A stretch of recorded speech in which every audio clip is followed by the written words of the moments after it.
Good morning, hello, it's Daniel, and this is the Dalby Grit 2025. Now, I know this channel says TriathlonDan, but this is a gravel race. It's 110 kilometers. It's about 5,000 feet of climbing. There's 3 laps, 1 short lap and 2 long laps. I need to remember that.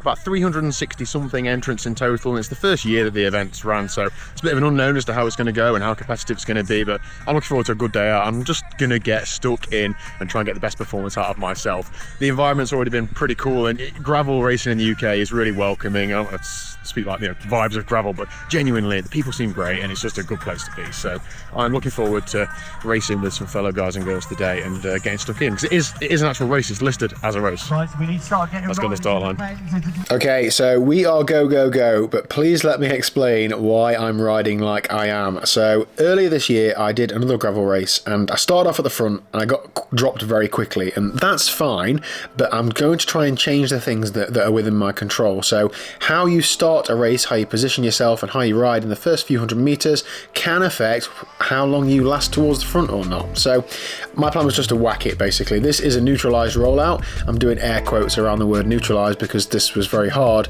but I did actually get a little gap on the rest of the field doing this. I wasn't really looking behind me, I just wanted to surge on because in my mind I'm just going to get swamped in a minute anyway, regardless of how hard I'm riding. So I was surprised to have a gap, to be honest, but happy nonetheless.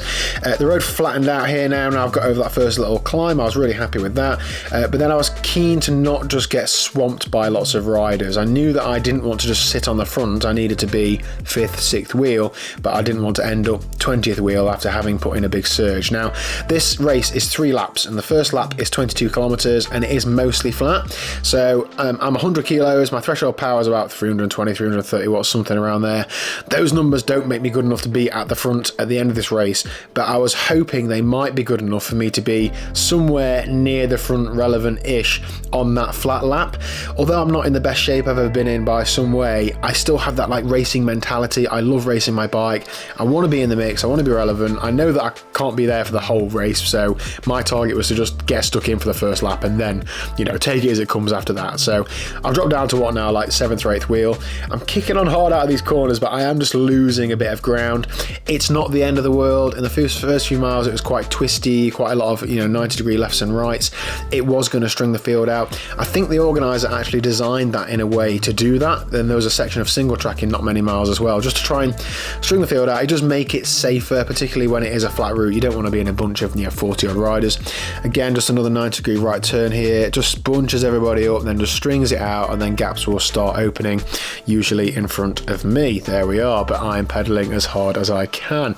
This section here, I would love to just jump across to the right and try and get on that guy's wheel, but it's not as easy to just jump across the middle of a lane like this. You don't know how rough it is, and when you're doing 40 k's an hour, it's not the safest. You don't know who's next to you, behind you, and so on. So I just, car park there, son. Didn't want to start doing any of that messing around especially when I had a bit of a tailwind down here, so it wasn't that much extra to be pedaling yourself. The left-hand bend, I thought I cornered this one quite well. Didn't really lose any positions in the corner, but again, just on the way out, just losing a bit of ground. But I'm giving it everything I've got, and I'm still thinking, well, I know that there's not a breakaway. I'm still in the front group. It's just a big front group, and I'm just noting that maybe I need to try and move up when I can. But this is hard. The first 5 minutes, I think I normalised 360 something watts, which is a hard effort for me. So, it was a tough workout. Onto the road now, and this is where I was thinking, right, I can try and move up a few positions here, but I think perhaps tyre selection was a little bit of an issue. Obviously, the tyres aren't the main reason why I'm getting dropped here. The main reason is my fitness, but I was using some Schwalbe Thunderbirds, and on the tarmac, they're the worst out of gravel tyres and mountain bike tyres, really. I would have been faster on a gravel tyre with a solid bead down the middle, but on the off-road stuff, I was confident that my setup was pretty good.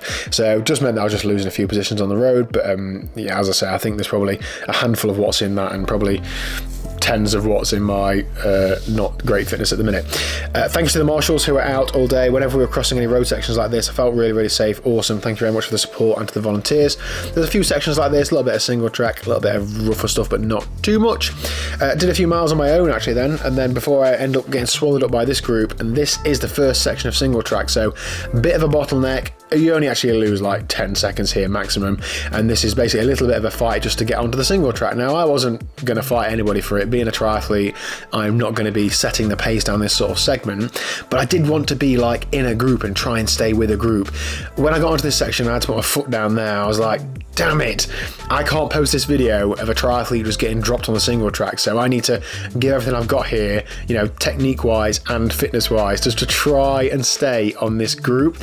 And I actually did. I closed this gap up a little bit more, and I would say I exit this single track in that group, and I was really happy with that. And this is just such good fun.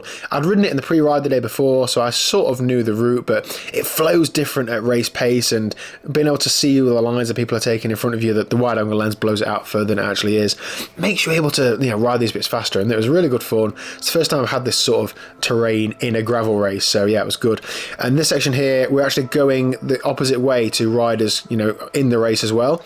And when I saw like the event briefing, I was a bit concerned about that, but actually, because you're so strung out, it wasn't a problem at all. It's really well marked.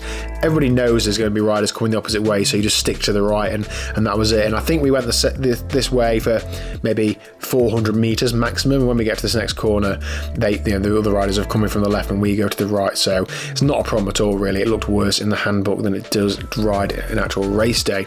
I've been dropped again. So a little bit further on, this guy is the definition of gravel, and he actually came past me and said, come on, jump on, like, you know, fair play. A little bit of encouragement sometimes all you need. He's got the gravel sort of skin suit on, he's got like the semi-aero gravel socks from Rule 28 I've seen, they're pretty cool.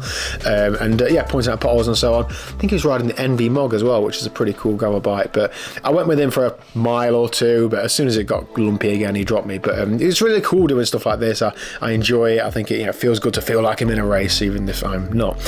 This was probably one of the more technical sections through somebody's farmyard. Thank you for letting us use that road if it is an option.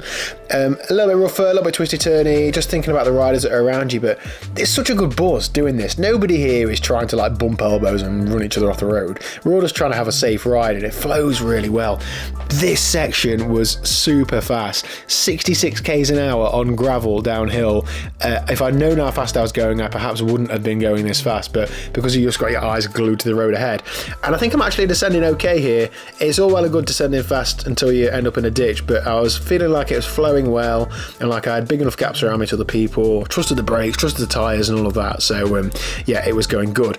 However, the bottom here, this is the bit that I hadn't recce. We're now on the, you know, the larger lap, the hillier lap. I knew there was a corner coming up, but I couldn't quite see it, and I'm locking up here, same as the guy in front. He's like, oh, can't stop, and just overshot it and just, you know, come to a halt. If I'd known that was coming, of course, you'd take the inside line and be carrying some speed and all of that. This was nasty. This was a super steep road section, and I actually started zigzagging very soon just to get up the damn thing. Something's gone wrong with my power meter there. I was definitely doing more than 60 watts to get up there, but this was awful. And on the first time we're doing it, I have to do it twice. I was thinking, God, this is going to be a slog the next time round. But, you know, you've just got to break it down in your head and just keep riding. And to be honest, I was thinking, well, it might not be the end of the world if I actually get Just off. stopped at the aid station. I'm absolutely saturated now. Just struggling so much in the heat. I must have just drank like a litre of water and poured the same over me. Whoa, got about 20 miles left. I just needed to cool down a bit. I'm just getting way too hot. Let's get this thing finished. So yeah, I was just suffering in the heat, but like so many people, when you got to the finish line, they were all talking about how hard they found it. With it being quite a cloudy day, I don't think anybody had really thought about it being that hot, myself included, and it just, you know, really bit after a couple of hours. I had a real rough patch about 3 hours in where, you know, I was struggling to turn the pedals, like never mind race or anything. And then a little bit further on here now, I was feeling a lot better. I'd, you know, obviously dunked loads of water myself and drank loads and so on, but we're still just struggling to hold the wheels of anybody that came by. But I was just determined to finish it. I think, you know, my main events coming up later this year are like Ironman triathlons, and they're long days out, and it's all about the mental resilience rather than actually being physically fit. So I just tried to settle into the power of doing 200-ish watts and just keep moving. I wasn't too fussed if anybody came past me or if I wasn't going very fast. It was just gonna keep moving, and the finish would come in not too far. Even here, when a couple of riders come past me, like, you know, they're going past me so slowly, I should be able to just surge on and get on their wheels, but I just couldn't do it. I felt like I was at my limit. I'm doing like 150 watts, like that was all I had to give. So I was just trying not to let that affect me mentally too much and just try and enjoy the rest of the ride, and that's what I did basically. So thanks to the organisers, thanks for the volunteers, and I had a brilliant day at the Dalby Grit. I'll definitely be back next year. Oh man, Just race completing done a race and like this. dusted. I really suffered, and if I'm honest, when I was on that last lap, if I'd have known the way back here I might have took it. I really had a rough patch mentally, and it's just reiterated to me that this is so mental, this game. If you lose it up here, it's very easy to throw the whole thing away. Just talking to a couple of people who are with DNF, so interested to see where I am in my age group. There's only 68 or 69 starters, but I was nowhere near the front. I probably struggled towards the end, but just such a good day out. It's good training, it's good racing, it's good vibes. We've got bike wash zone over there, we've got all various different stands, food, drink and so on. These are good events, and you know, compared to triathlons, a lot more accessible cost-wise, especially because you can, like the bike I've ridden, I could train on that, I could race on that. One bike does it all. So. Anyway, I'm going to try and get cleaned up because look at the state of me and then get back home.